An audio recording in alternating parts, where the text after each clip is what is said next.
he present? I'm here. I see him there. I believe his speech is from 5 to 7 minutes. This will be his first speech for the new year. So can we all welcome with a loud roar, not a very loud roar, but a thunderous applaud as Mr. Pendergrass takes the virtual lectern and delivers to us his wonderful first speech of the new year, 2024. To you, sir. Thank you, Toastmasters. Thank you, Toastmasters. Growing up, baseball was my favorite sport to play. I had dreams of being a Hall of Fame St. Louis Cardinals third baseman, a World Series champion, and obviously the greatest Cardinal since Stan Musial. But unfortunately, my below average baseball skills relegated me to an insignificant role on my high school baseball team that did not win many games. Oftentimes we got slaughtered with the mercy rule saving the bloodbath. One team in particular, the mighty Brewston Tigers, dominated us every game I played against them, except for one, the greatest team win in my high school career. The game started off like any other game. We're warming up on our side of the field. We're the home team, and they're on their side of the field warming up.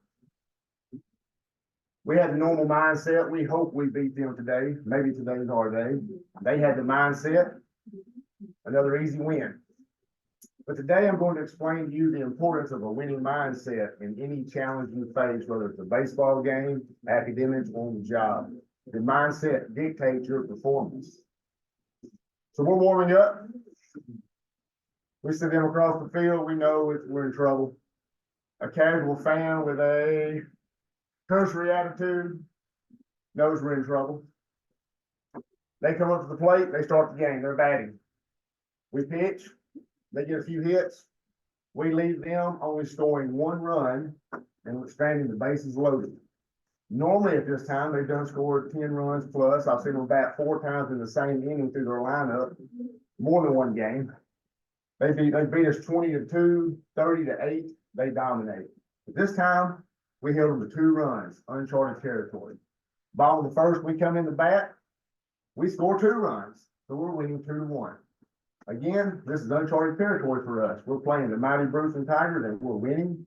By now, it's over. Yeah. Second, third, fourth, and fifth innings, we're going toe-to-toe with these Giants. They get a key strikeout, we get a key strikeout. They get a key hit, we get a key hit. They score a run, we score a run. We're maintaining. But with each inning, the pressure's building because we know they're the better team. And we know it's just a matter of time before they play like they normally do. In the fifth inning, we started to crack. The pressure was heavy. We knew we were barely hanging on, and we started making errors. Started swinging at strike 3, watching ball 4, or swinging at ball 4 and watching strike 3. Somehow we got out of the inning, going into the 6th inning, our manager with perfect timing. He told us that teams that were winning 6 more outs, we beat Brewston. Keep it up and playing some good ball. And we looked at each other, and for the first time that game, we decided we're winning this game. We went from the hunted to the hunters. And we stared each other in the eyes, we high-fived, and we ran out on the field, and we played the best 2 innings of my high school career. 6th inning, no problem. 3 up, 3 down. We can taste victory now, but that last inning was intense. We're up by 2 runs. They score a run. We're up by 1. We've got 2 outs. The winning run on second, the tying run on third, and they've got a power hitter at the plate. He's already 3 for 3. He's having a great game. The pitch, he crushed it. That ball went a mile down the left field line. My heart sunk. As good as we played all game to finally have a shot and to blow it on the last out, with 2 out or 2 strikes, 2 outs. I was sick. The whole team was sick. That ball went so far that NASA tracked it for 3 days. I was heartbroken. But as fate would have it, the ball went foul at the last second. It sliced foul. It was nothing but a long strike. Batter digs back in. Our pitcher throws a fastball right down central. He crushed it. But this time, straightaway center field. Our center fielder backs up to the warning track, to the wall, out. We beat them the only time of my high school career. We played so well that when we were all shaking hands, they recognized us said good game. They were proud of us, even though they hated to lose to us. But in that game, we changed. First inning, we got lucky despite ourselves, right? We knew we were going to get beat. We usually met that expectation. We always did against them. But this time, we somehow got out of the first with 2-1 lead. We started through the second, third, fourth, and fifth inning. We could kind of see there's a chance today. Something's different. But we did not quite believe in ourselves. And when our manager told us, you're playing good ball, 6 more outs, you're going to beat them to get it done. And our mindset changed immediately. And we were on the attack and we beat them. Our mindset was the difference. And that's the same thing in academics, competitions, and life, work, projects. If you think you're going to lose, you're probably going to meet that expectation. You've got to prepare for it. But once you get there, do not beat yourself. If you're ready, if you're prepared, you'll probably be successful. So don't defeat yourself, don't doubt yourself, and don't even joke about doubting yourself on the way to competition, no matter what it is, the project. Because if you believe in yourself, you will find a way to be successful. And with that, you may win that ball game. Thank you, Toastmasters.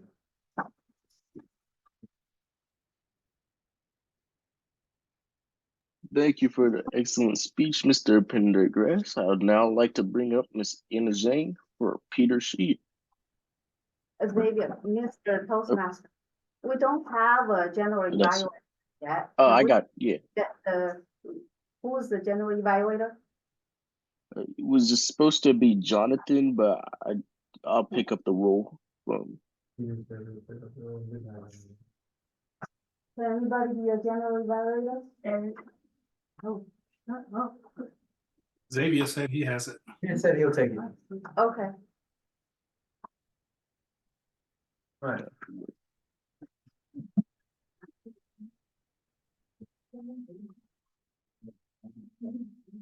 Hello, fellow Gavaliers. It is my honor to be here once again and welcome you all back to the hybrid meeting. But as we know, Miss Anna is a very experienced Toastmaster. She's had a lot of speeches and very much developed her speaking abilities. But today she will be having the topic will be Your Body Speaks, where I will evaluate her body language, how she moves, her eye contact, and things of that nature. So I'd like to call upon and give the podium to Miss Anna for her speech.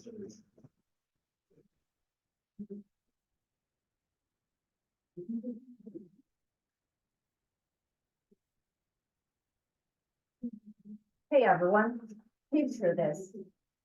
Last November, my church pastor called me. Anna, can you handle the Christmas show for the church this year?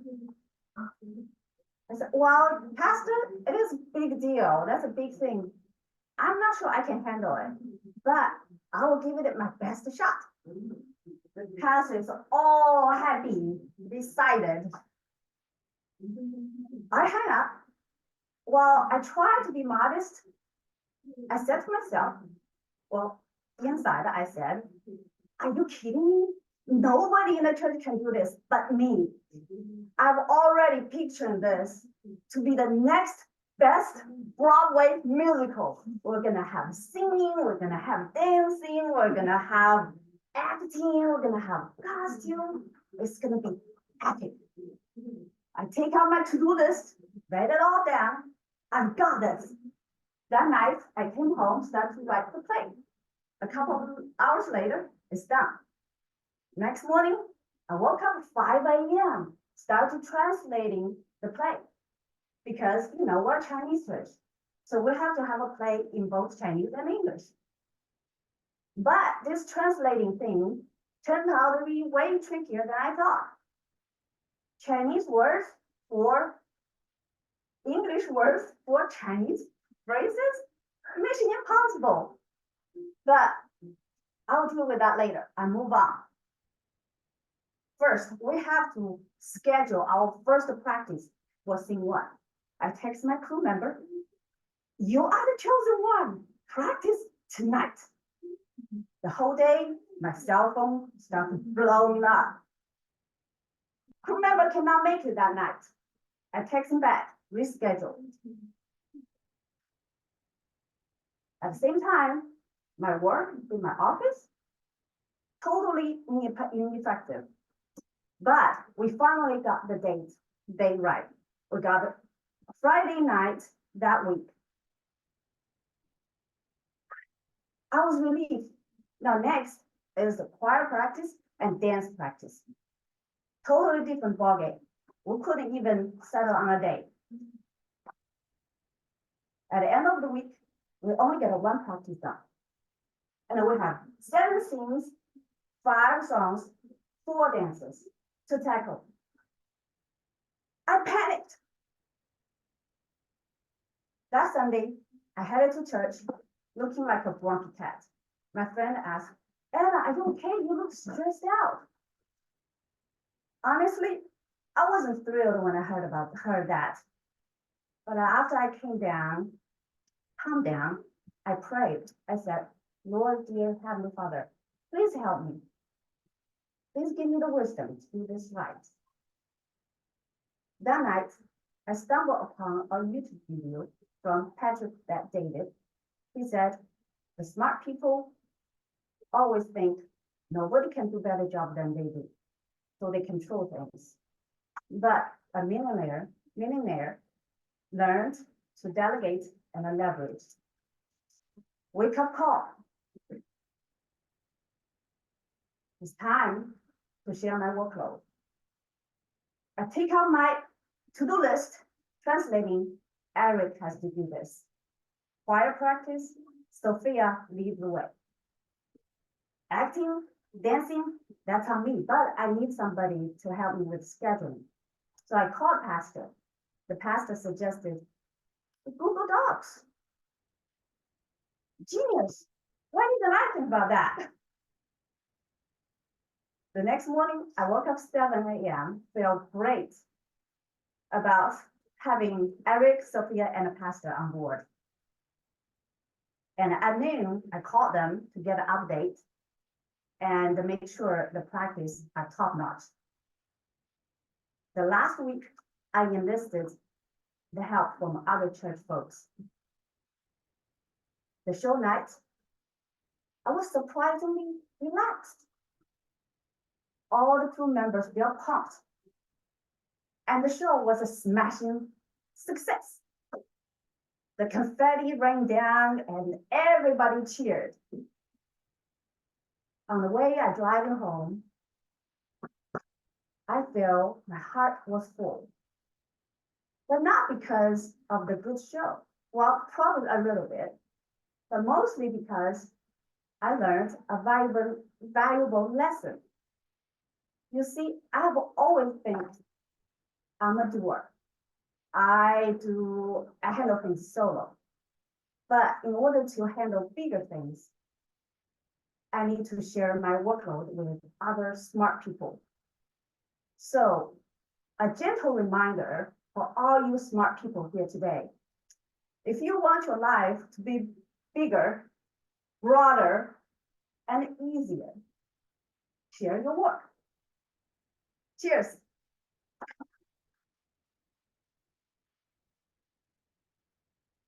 Thank you, Miss Anna Jane. And next, I would like to bring up Miss Jenny for our table topic session. Hello, I'm the table topics master, and I will be reading out some questions I made.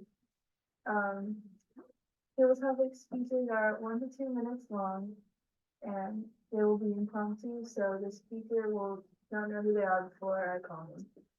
So number 1, what color are math, literature, and history, and why? This will begin to everything.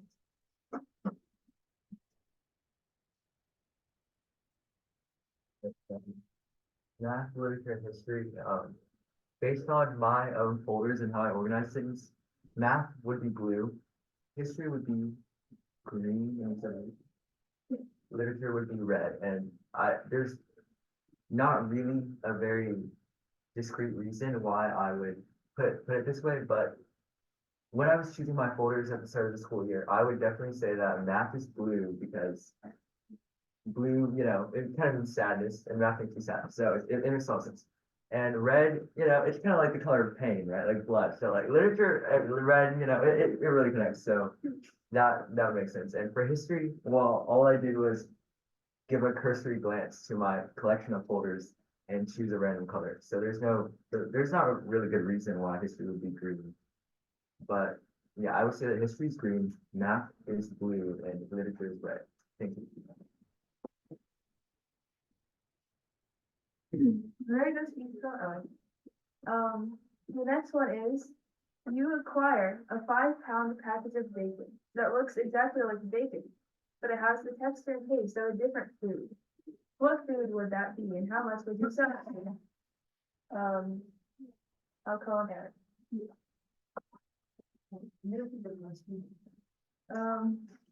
You acquire a 5-pound package of bacon that looks like bacon, but it has the texture and taste of a different food. What food would it be and how much would you sell it for?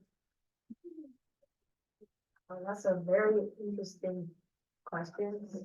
So if I got a 5-pound package of bacon that doesn't taste like bacon or has like a different texture, and you said what would it be and how much would I sell it for? Like, as like what would it be as in like what food? Well, assuming that there's a different texture from the normal bacon that you would eat, I would probably say it's like dinosaur meat, even if it isn't, because me personally, I don't really know either. And I'd be like, I have an uncle who's a time traveler, and he slaughtered a T-Rex for that meat. So, you gotta pay me like 5 million. You wanna slide in some like friendly like tax, like because of inflation, So I would sell it for like 5,500,000 and 542,000.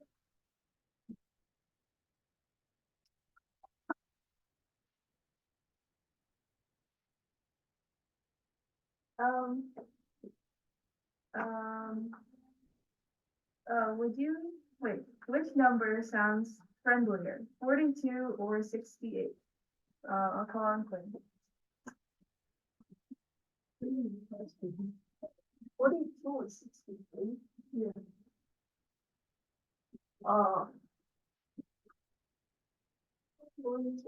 The question is, which number sounds friendlier, 42 or 68?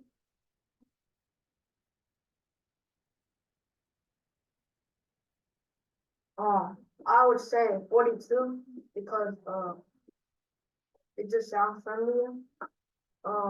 And what's the question? Okay. It sounds friendlier and yesterday I went to buy groceries with my dad and it costed 42, 48. So yeah, I said 42. Thank you.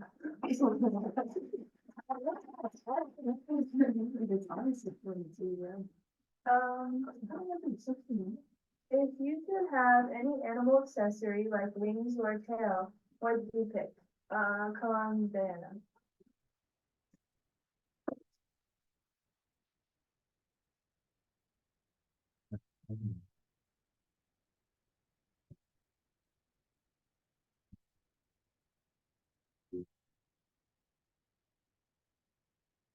I can have any animal accessory. I would choose wings because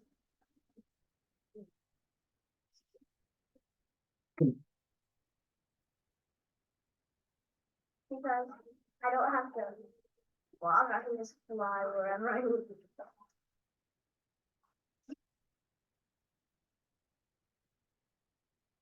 And if we were in a traffic jam, I could just fly out of the car.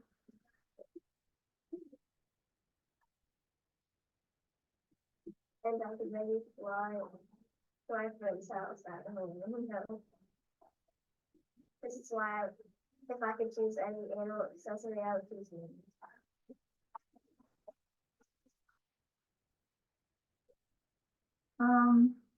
What letter of the alphabet would you be? Alcohol. Alcohol and you. If I could be a letter of the alphabet, I guess I'll be in. I mean, I guess it's M because that is the beginning of my name. And I like writing M because there are two humps and it just reminds me of McDonald's. I just like M. Thank you.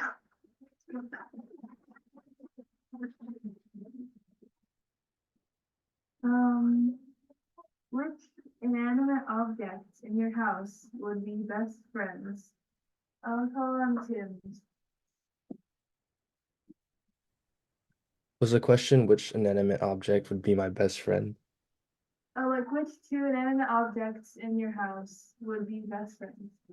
Oh, which two? Okay. For two inanimate objects in my house, I have okay, downstairs in my house, I have these really humongous plushies. It's a one is like a dino plushie, like as big as me. And there's another one that's like the size of, I'd say maybe just a small shelf, I'd say. About maybe like 5 feet high. And I'd say it's in a shape of like a peach, but I'd say they'd be best friends because there's just both squishmallows and they're just humongous and they seem to be like a good fit for each other and they would most likely probably be pretty good friends because they just they're very like I don't know how to say this, but I guess they are very squishy since they're squishmallows and they're quite adorable. So I say they'd be a good fit for each other. Thank you.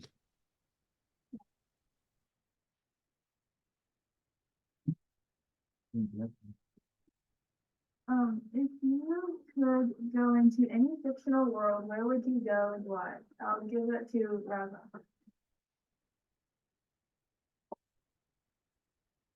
So the question was if I could go to any fictional world, where would I go? Yeah. So this is a bit of a cursory question for me because I've not thought of this much, so my answer might be cursory. I would say like have you ever read like the Lord of the Rings series? I'd like to be where that takes place because I'm a big fan of Bilbo and the Hobbits. And I'd also like to see what like how the ring where the ring was found. Thank you for the question.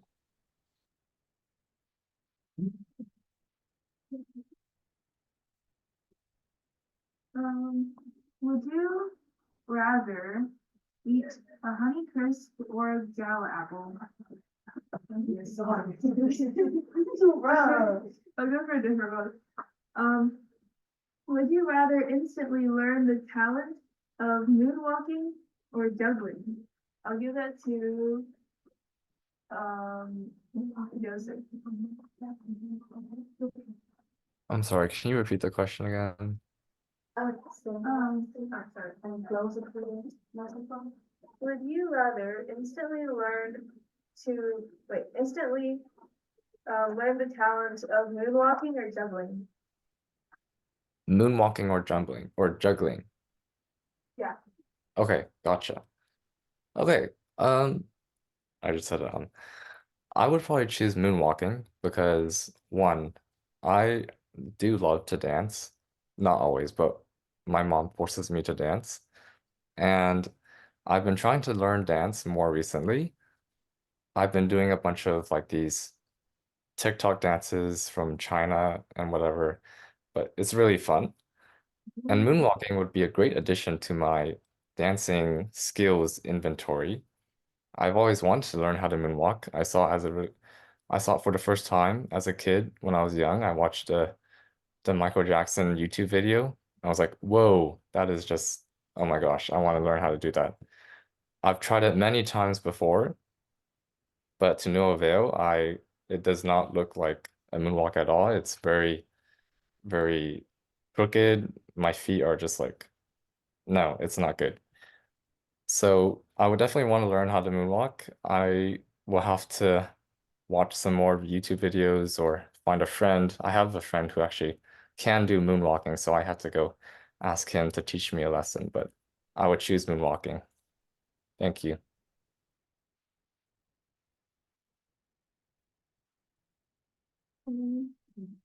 What is your favorite time of day? It can also be specific. Alcohol and Eric treats.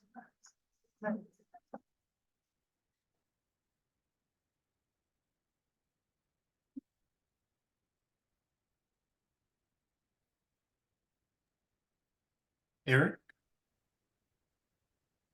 Eric Tree, are you there? Going once. What time? Yes, I'm there. I believe you had the last question. Yes, I'm there. What was your question? What is- What is your favorite time of day? Thank you for the question. I'm I like to get up early. One of my favorite times of day is is I'm a lobbyist. I work at the state capitol. So, so my favorite time of day is before everyone gets in the building. To walk down the building nice and quiet before legislative session comes in and there's 200 people roaming the hall and it's crowded and noisy. I like that time of day. Around 7 o'clock was nice and quiet at the state capitol. That is my favorite time of day. Thank you for the question.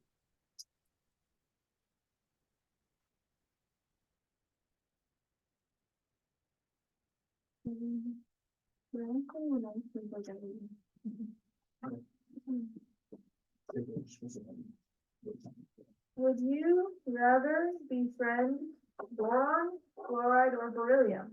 And why? It's up to you. Those are elements, right? Okay. Can you say the three elements again? Boron, fluoride, or beryllium? Thank you for the question. So I would befriend boron. The reason is because although I don't really know much about chemistry, to be honest, I was in 10th grade and I don't really remember anything about that except for covalent bonds and ionic bonds and whatever. But the reason why I picked boron is because it sounds like moron. And I have a lot of friends who are quite morons. So I think it would be kind of fun, joking around with a lot of other morons. And I believe that morons kind of have a very negative connotation.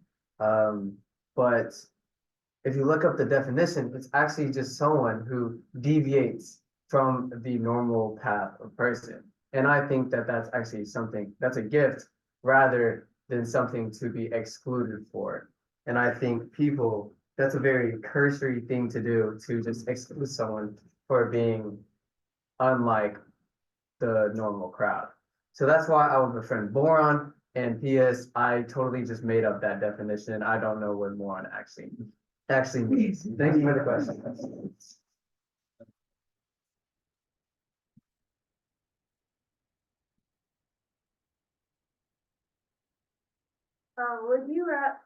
If you were a trigonometry function, which one would you be?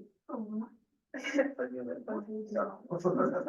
only one I know is if I was a trigonometric function, I guess I would be pi, because it's useful in so many calculations, circles.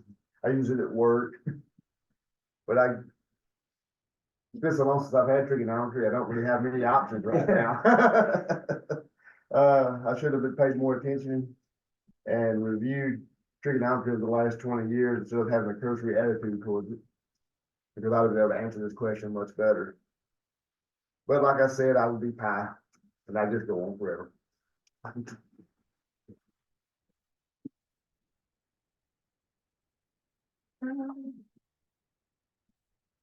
If you could change your hair instantly to a different color right now, would you change it and to what color? And I'll give it to Miss Anna.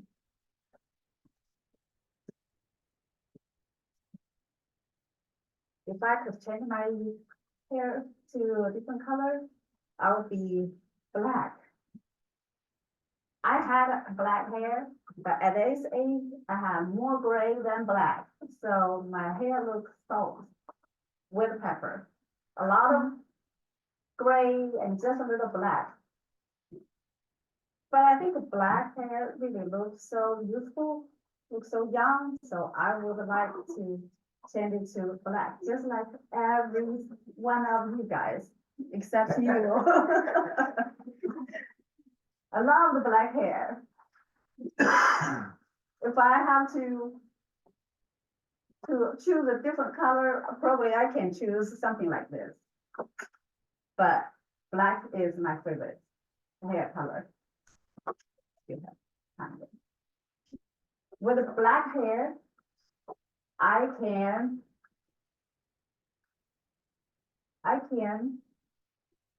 make it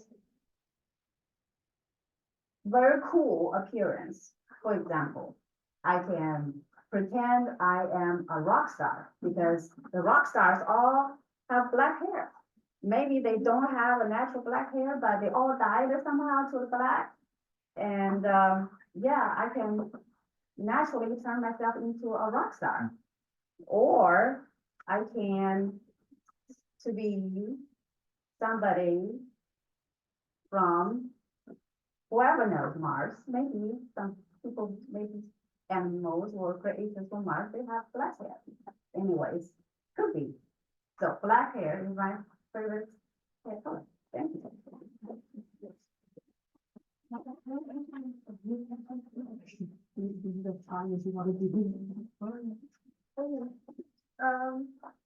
would like to return to the Toastmaster now.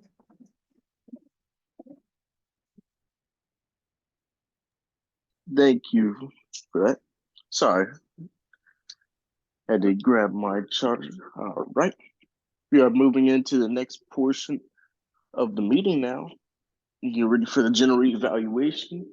So I'd like to bring up our first evaluator, Mr. Horace Taylor, for his evaluation, and Mr. Jason Pendergrass. Thank you so much, Mr. Toastmaster. Good afternoon, Gavel Club. Our first speaker today, Toastmaster Jason Pendergrass, gave us a very interesting and insightful speech on having a winning mindset. And he told us that you can defeat yourself before you even undergo whatever you're about to undergo if your mind isn't in the right frame. What was really neat about his speech, as he always does, he sets up a diagram and then he walks us through it. For instance, he started off with an intro, and that was about a winning mindset. Then he went into a smaller transition and got into some of the details of what he was going to share with us. For instance, he said part of that transition was the bases are loaded. And it went on and went on and went on with the story. And somehow or another, they were defeated, as I heard it, 20-2. That was one game. Yet, he had excellent body language. Remember, we're using all of our faculties, not only our mind, but our body language to tell a story. He stood there as though he was batting. So we got that picture. I didn't see him catch, nevertheless, we understand what happens in a baseball game. And then at one point, he was talking about the last out.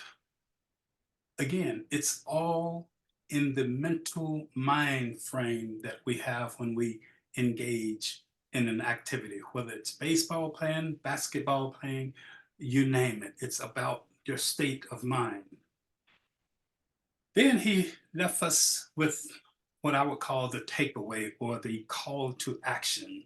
But just before that call to action, there was this, he used the phrase uncharted territory and right down central, right? The right down central was important to me because it let me know that the ball didn't go slice left or foul or far out to the right. It was right down the middle. So he used great analogies as he described his high school baseball playing time. So let me wrap it up by saying the speech that we heard from Mr. Pendergrass was a very well put together speech because he used body language. He used terms and phrases that helped us with the analogy. If we didn't understand the game, we could visualize it in our minds. And I thought he did a magnificent job. Back to you, Mr. Toastmaster. Thank you, Mr. Horace Taylor, for our excellent evaluation on Mr. Pendergrass. I'd now like to bring up Mr. Peter Shee for his evaluation on Miss Anna Zahn. Thank you, Mr. Xavier Taylor. So we all enjoyed Miss Anna's speech about the Christmas play. Unfortunately, I was not able to be in it, but so for stance, she stood tall, she stood strong.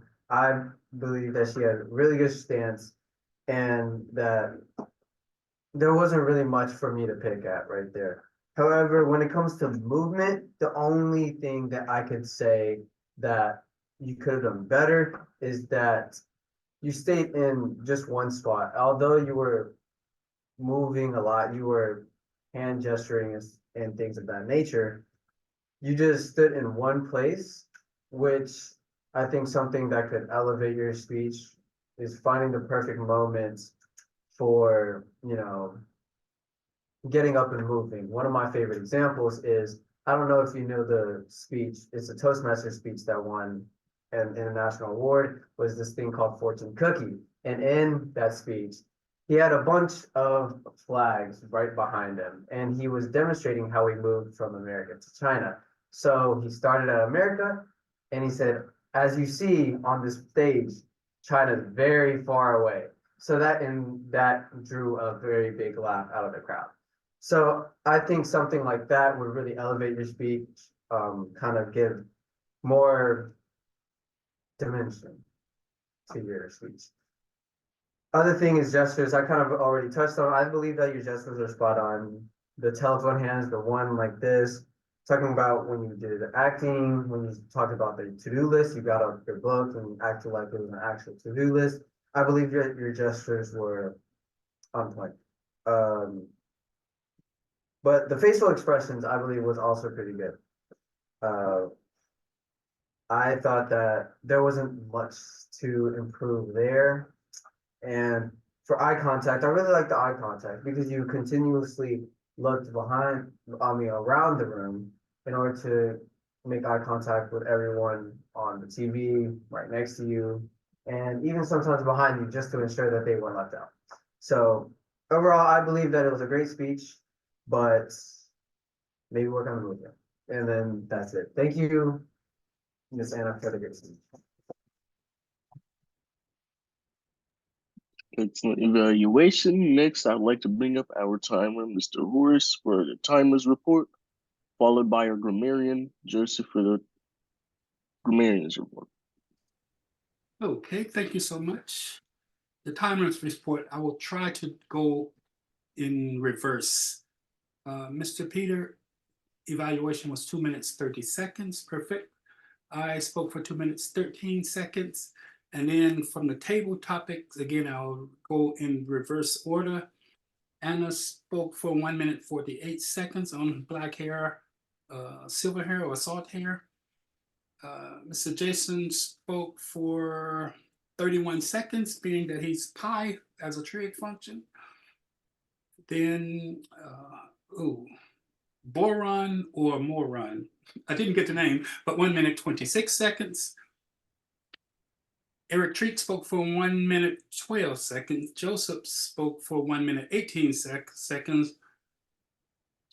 Roger spoke for 47 seconds. Tim Joe spoke for 1 minute 3 seconds. Then the alphabet response was 28 seconds.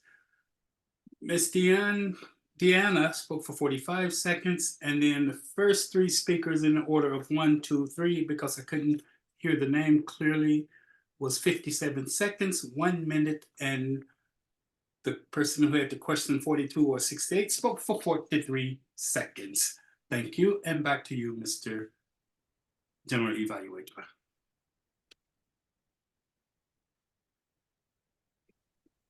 Now I would like to bring up our grammarian, Mr. Joseph, for the grammarian's report. Thank you, Mr. Taylor. I will follow Mr. Horace's order of going backwards. So first we have Peter in his evaluation. He had 3 ums and 1 Mr. Horace Taylor had 1 In the table topic session, Ms. Zhang had 1 Mr. Pendergrass had 1 Peter had 1 Mr. Eric Tree had 1 I had 1 and 2 likes. Rogov had 2 likes and 1 Tim had 3 uhs, 2 likes, and 1 you know. That was a little harsh, but the alphabet response, 1 Miss Diana had none. Awesome. The hoodie kid had 6 uhs, 2 ums. Eric had 4 likes and 1 you know.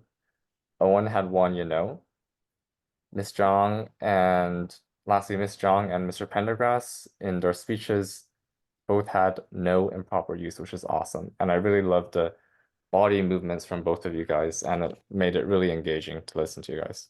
Thank you. Oh, no. Props to Mr. Pendergrass, Owen, Broadcop, and Peter for using the word of the day.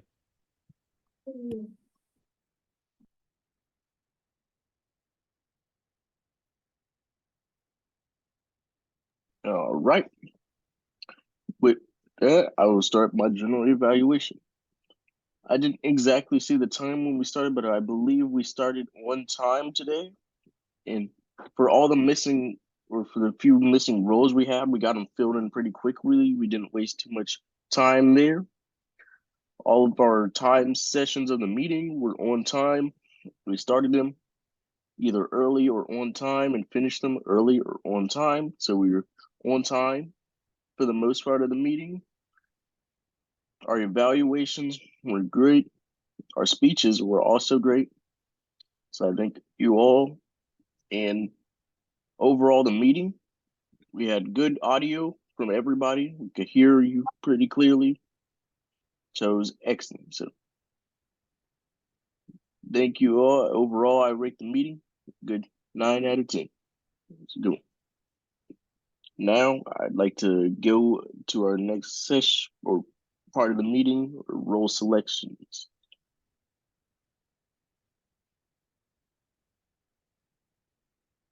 So yeah. So I'll just read them out what we have right now. So for the grammarian next week, it will be Quinn. Already, I signed him up. And for the speaker, it will be Deanna. The